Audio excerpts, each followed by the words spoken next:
Hemos visto, y aquí le voy a poner un poco el cascabel al gato, ¿sí? Que se habla mucho del clima escolar. Nosotros mismos en el estudio que hicimos encontramos que el clima escolar era como lo más importante, pero es una parte, y les quiero mostrar por qué es una parte, ¿sí? en algunos de los estudios que hicimos. Nosotros utilizamos un modelo, un modelo gringo que tiene fundamentos en el constructivismo, que es el modelo CLASS, ahí está su nombre en inglés, y que básicamente este modelo nos dice, oye, hay tres elementos que hacen a una práctica pedagógica de calidad. Y el primer elemento es apoyo emocional. Y este modelo cumple con esa filosofía que les contaba, que lo más importante no es el profesor, lo más importante son los niños. Uno observa la clase y observa cómo reaccionan los niños a las intervenciones del profesor. Entonces, en un clima positivo uno ve que los niños se acercan unos a otros, se hacen preguntas, no hay mayores atropellos, el clima negativo es distinto. El clima negativo, que se ve muy poco en las salas donde hemos evaluado nosotros en Chile, bueno, en Estados Unidos, Finlandia, en otros lugares donde incluso acá también, una colega de la Universidad Javeriana hizo un estudio utilizando esto en preescolar. El clima negativo es cuando realmente hay violencia psicológica, física en la clase. Eso casi no se ve. Sensibilidad de las educadoras para identificar de antemano si un niño está teniendo problemas. Cuando los niños empiezan así como a remolonearse en la silla, que no saben qué hacer, bueno, y la educadora identifica que está teniendo problemas con la actividad, no tiene que preguntar, lo ve, tiene sensibilidad, los conoce. Y la consideración por la perspectiva de los niños, que es algo que acá se ha conversado también y que es muy importante, es, ¿saben que nosotros no consideramos a los niños seres humanos? No tenemos conversaciones genuinas con ellos, no consideramos su perspectiva. El niño dice, ay sí, Juanito, sí, hacemos la siguiente, sigamos con la clase. ¿O no? ¿O no lo hacen? Yo también lo hago a veces, pero bueno, todos tenemos esos errores. Pero consideración por la perspectiva de los niños, atender de verdad a lo que los niños están proponiendo, están preguntando, y eso es un elemento. El otro elemento es la organización del aula, y la organización del aula tiene que ver con manejo de la conducta, y este es el que más le gusta a los profesores en Chile. En Chile la palabra orden es como, hay que ser ordenado, ¿sí? Ordenado es como la palabra, y ordenado es como sentadito, escrito. Y entonces cuando nosotros hacíamos los análisis de las prácticas, allá en la educación parvularia está la educadora de párvulos y un asistente. Y la educadora de párvulos era como estaba haciendo la clase, y la asistente era como las fuerzas especiales de la policía. Corría detrás de los niños para mantenerlos sentados. Bueno, acá lo que nos dice este modelo es: el mejor manejo de la conducta es cuando no hay manejo de la conducta. Es decir, los profesores se han ocupado en los primeros meses del año de establecer reglas coherentes y consistentes de convivencia, y no necesitamos, tampoco en la sala, como decía el padre Leonel hace un rato, tampoco en la sala necesitamos policía. No, el manejo de la conducta se construye, si ustedes quieren, con ciudadanía, pero aquí hay una forma como muy práctica de hacerlo en la sala de clase. La otra es la productividad, que no pierdan tiempo, y la otra es el formato pedagógico de la enseñanza y del aprendizaje. Y aquí esto es presentar los mismos contenidos, desarrollar las mismas habilidades con distintos formatos. Porque de repente cuando uno ve las clases y un niño no entiende una cosa, yo no sé por qué, los profesores pensamos que elevando la voz los niños entienden más. Profesor, ¿y por qué las más dos no son 5? Porque son 4. Pero no entiendo, profesor, ¿por qué no son 5? Porque son 4. ¿Por qué? Pero, profesor, ¿por qué no son 5? Porque son 4, ya te dije. Como si eso fuera a fomentar el aprendizaje del niño. Ya, a todos nos ocurre. Bueno, no, aquí lo que dice es, bueno, atendiendo a todos estos preceptos que nos dicen bien teóricos del constructivismo y de las inteligencias múltiples, bueno, hagámoslo de distintas maneras, el mismo concepto, o desarrollando la misma habilidad, a lo mejor dibujando en una actuación, a lo mejor jugando en el patio, a lo mejor escribiendo una historia. Tan sencillo como eso. Cosas que esperamos que sucedan todos los días en la sala de clase. Los primeros dos dominios son bien fáciles de cambiar. Nosotros hemos visto en nuestras evaluaciones que en un año cambian. Es decir, el año escolar en Chile es de marzo a diciembre. Nosotros evaluamos esto en abril y después de una intervención vemos que en noviembre los profesores ya se otorgaron un despegue. El apoyo pedagógico no funciona en ningún lado, ni en Finlandia. Y el apoyo pedagógico tiene que ver mucho más con, por ejemplo, el desarrollar conceptos nuevos, el vincular conceptos nuevos con temas que el niño maneja, ¿sí? Con conceptos que él tiene de su experiencia propia. Expandir una idea cuando el niño hace una intervención, tú te estás refiriendo a que se relaciona con esta otra cosa. Calidad de la retroalimentación. No es necesario, no es suficiente con considerar la perspectiva de los niños, sino hay que hacer ciclos de retroalimentación por los niños. Y estos ciclos de retroalimentación es tratar de empujar al niño con preguntas de por qué y cómo. ¿Y a dónde estamos apuntando con eso? Esto apunta muchísimo a el tema de hacer explícitos los procesos metacognitivos que están en juego, el aprender a aprender. Pero muchas veces ni siquiera nosotros lo sabemos sobre nosotros mismos como profesores. No es difícil transmitírselos a los niños, pero a eso apunta. Muy práctico, mostrar que estamos aprendiendo a aprender. Y por último, modelaje lingüístico, que en vez de decirle, oye, por favor, pásame esa cuestión que está encima de la otra cuestión, al lado de la cuestión. Decirle, oye, por favor, ¿me podrías pasar el libro del Principito, ese de lomo azul que está en el estante verde, que es el tercero de izquierda a derecha, que está junto al rojo y el blanco? Modelaje lingüístico. Y bueno, una caricatura. Yo a las educadoras que participan con nosotros ya les ofrecí disculpas porque me río de ellas, pero son re buena onda y me dieron permiso de caricaturizar. Pero aquí hicimos un análisis de un conjunto de educadoras que evaluamos y encontramos 4 grupos. ¿Sí?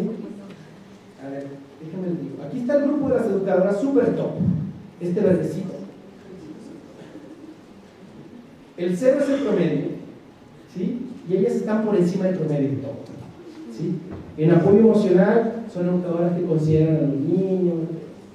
En apoyo pedagógico son educadoras que realmente están tratando de que desarrollen nuevos conceptos, modelan lingüísticamente, etcétera. Organización de la clase que están encima del promedio, es decir, aprovechan el tiempo, etcétera. Después está este grupo azul, que es muy parecido al anterior, pero que todavía no alcanza un nivel alto de desempeño. Después está el grupo morado, como morenito que está aquí, y estas son las profesoras querendonas. Alto apoyo emocional, ay sí, yo te quiero, pero no les enseñan nada a los niños y es un despelote. Y luego está la profesora, ¿cómo se dirá acá? Matea, le dicen en Chile, esos que son como chicos, como bien esforzada y planifica y todo. Entonces, esta profesora no apoya a nadie emocionalmente. El apoyo pedagógico, bueno, está en el promedio, pero el promedio es bien bajo. Pero, pucha, que hace todo el trabajo de principio a fin, todo lo que él planificó, no pierde nada de tiempo, pero no le importan los niños. Entonces mi invitación un poco es, bueno, agarremos estas herramientas y veamos cómo estamos por casa. ¿Sí? Hagamos este análisis nuevamente. No se trata de irnos solamente a lo cognitivo ni solamente a lo socioemocional, sino entender que el desarrollo es integral y es interdependiente de las distintas áreas. Y por lo tanto, estas cosas suceden. Hay otro modelo que les quiero mostrar rápidamente, en donde es un modelo del profesor Elmore, en donde dice que lo más importante en la sala de clases es la tarea. Y hay una máxima aquí, que a mí me gustan las frases, dice: lo que no se hace no se aprende. Si los niños no lo hacen, no lo van a aprender, por más cháchara que den ustedes, por más divertidas que sean como docentes, no van a aprender. Los niños tienen que hacer. Y de eso, yo creo que tenemos una tradición pedagógica que no nos ayuda a considerar al niño como sujeto que hace, sujeto que produce, porque además nos enseñaron nuestras mamás que teníamos que hacer todo bien y una escasísima tolerancia al error. Pero recuerden, si el niño no lo hace, no lo va a aprender. Y por último, los modelos de mejora continua. Y aquí a lo mejor me pueden sacrificar en una pirámide, pero los modelos de mejora continua yo creo que son muy útiles. Nosotros lo hemos visto ya en terreno, trabajando con educadoras, en donde uno entiende nuevamente esto como un sistema.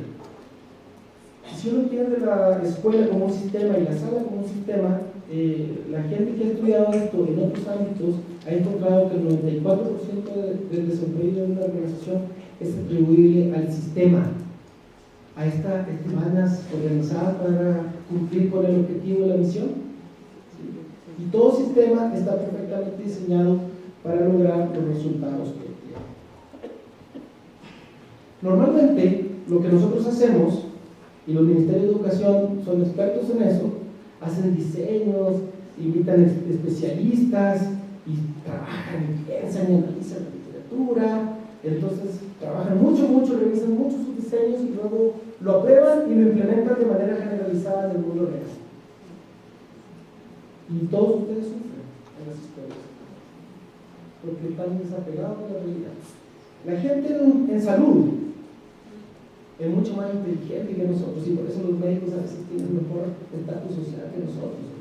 Pero bueno, ellos lo que hacen es que hacen un diseño y lo prueban a pequeña escala. Dicen: mira, suena interesante, hagámoslo en un hospital. Oye, pucha, no funcionó. ¿Pero por qué no nos funcionó?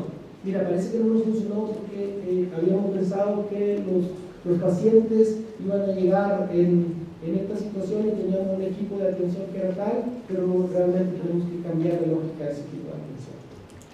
Bueno, rediseñemos y probemos otra vez. Rediseñemos y probemos otra vez. Nadie se escandaliza por sus errores, ¿sí? De hecho, el error es parte esencial del aprendizaje, como debería ser en educación. Y una vez que se aprueba en distintos lugares,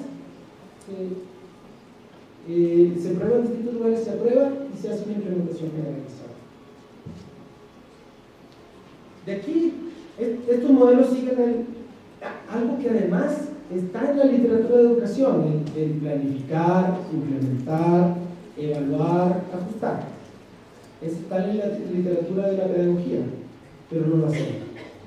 Y nuevamente, aquí yo me quedaría con la siguiente pregunta. Siempre pensamos que cambiamos una cosa que estamos haciendo y mejoran.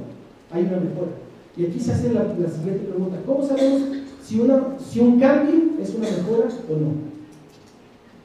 Podemos cambiar y puede ser que empeore la situación, pero creemos que por cambiar es suficiente. Bueno, y aquí se meten en ciclos, estos pequeños ciclos de pruebas de cambios para ir probando nuevos modelos. Nosotros lo hacemos en la sala. Por ejemplo, un ejemplo, tenemos el 60% de los niños está en riesgo por ausentismo crónico, el riesgo académico por ausentismo crónico en Chile, en preescolar, porque bueno, trabajamos con poblaciones vulnerables y además en los inviernos el sector salud recomienda no llevar a los niños a la escuela por las epidemias que hay de gripe, etcétera. Entonces estamos tratando de corregir eso. Bueno, pruebas de cambio como la siguiente: en la pizarra se puso una barrita y cada niño, cada vez que llega va y pone una pelotita, la pega en la pizarra y va llevando una contabilidad de cuántos días ha asistido y lo ve con sus compañeros. Entonces, oye, mamá, mi varita está bajita, por favor, ayúdame. Mensajes de texto que las educadoras mandan a las mamás de los niños que faltan más toda la mañana. Y eso se va volando semana a semana. No hay un cambio profundo, no se requieren muchos recursos. Son ese tipo de cosas. Bueno, y después cosas más profundas, sí, que tienen que ver con cómo desarrollar más la autorregulación, por ejemplo, de algunos niños. En estos contextos los niños no tienen mucha autorregulación. Después de que se construye la autorregulación, cómo desarrollar un lenguaje más extenso, un vocabulario más amplio, que es un gran predictor después del aprendizaje en el futuro. Y para terminar, espero no haberlos aburrido tanto. Bueno, quiero contarles, los modelos, como les dije al inicio, no son verdades absolutas, son formas de interpretar la realidad. Los modelos nos sirven para probar distintas técnicas sin miedo, con foco en los fines y siguiendo los principios éticos de la organización, que esos principios éticos en la vorágine de las reformas educativas suelen perderse, suelen causar desazón y suelen hacer que los educadores pierdan el sentido de lo que están haciendo. El clima y la convivencia en la escuela sabemos que explican el aprendizaje por nuestros estudios, pero en realidad reflejan el sistema de relaciones humanas al interior de las organizaciones educativas. Y creemos nosotros que es necesario, pero no suficiente para promover el desarrollo armónico de los niños, porque probablemente detrás de ese clima y convivencia adecuado hay también profesores que están haciendo bien su trabajo, hay otros elementos que la técnica estadística no nos permite capturar, pero se reflejan en esto que llamamos clima escolar. Es indispensable, y esto también un mensaje para todos ustedes que participan en los proyectos de la Fundación para la Reconciliación, es pasar el foco del qué al cómo. En la profesión educativa tenemos que entender mucho los cómo lo hago en mi sala de clase. A ver, cuéntame cómo hiciste tú, qué problema tuviste. Y no tenemos esa cultura. No todos los cambios que hagamos van a traer mejoras, y siempre hay que verificar que los cambios traigan resultados en los niños. Los profesores no importan. Lo siento, lo voy a decir aquí. Esto no lo digo público, esto lo digo nomás para los profesores. ¿Sí? Los profesores no importan en cuánto son capaces de cuidar a sus niños y de hacerlos aprender en todos los ámbitos del desarrollo que hemos mencionado. Bueno, Aristóteles nos dijo que había que distinguir entre fines y medio. Nuestro fin es ese desarrollo armónico, y el medio son las prácticas que nosotros llevamos a cabo. Pero tenemos una percepción episódica de la realidad y tenemos un súper discurso muchas veces de los fines, pero tenemos prácticas que son débiles o que no se condicen con nuestro discurso de los fines. Somos castigadores, somos poco cuidadores, somos discriminadores, le echamos la culpa a los papás porque los niños lo están haciendo bien. Y eso, por eso el tener sentido, el tener claro el fin, debería irradiar a los medios, a las prácticas, y eso es algo que estamos poco acostumbrados a hacer en la educación. Los modelos de práctica docente y de evaluación deben servir para cambiar profundamente. También Aristóteles en su ética decía que hay que distinguir, o que se podría ver esto como de dos maneras, ¿no? Uno, intrínseco, es decir, yo tengo buenas intenciones, tengo esta declaración de que yo quiero tanto a los niños, pero me trato a las patadas. Bueno, según Aristóteles, de repente las intenciones no cuentan. Tienen que ser intenciones con acciones. Entonces, todo este discurso, todo este sentido, tenemos que ser capaces de transformarlo en práctica, en nuestra vida cotidiana. Nos vamos a equivocar todos los días. El que no quiera tener problemas, por favor, renuncie hoy a su escuela. Todos los días hay problemas en las escuelas. ¿Sí?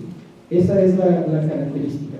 ¿Sí? Pero no seamos maximalistas. Tratemos de mejorar todos los días un poco, mejorando nuestra vida. El cambio que buscamos debe comenzar por nosotros mismos y debe comenzar por perderle el miedo a equivocarse y aprender de nuestros propios errores, sin meter la cabeza en el suelo como avestruces, por vergüenza ante nuestros errores.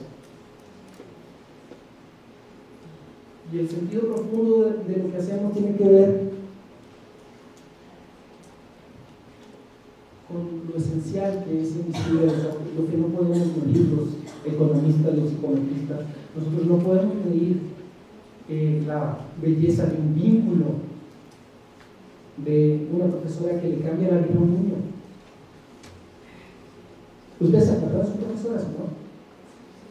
Judith, Micaela. Bueno, solo se ve bien con el corazón. Lo esencial es invisible a nosotros. Y en esta ética del cuidado tenemos que poner esto por delante, pero no es suficiente.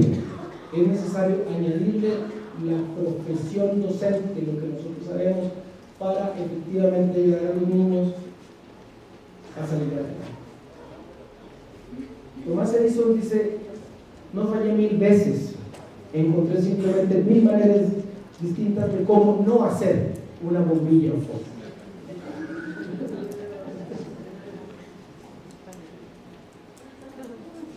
Y por último, Confucio nos dijo: escucho y olvido, observo y recuerdo, hago y entiendo. Lo más importante es que los niños hagan, no que los profes hagan. Muchas gracias.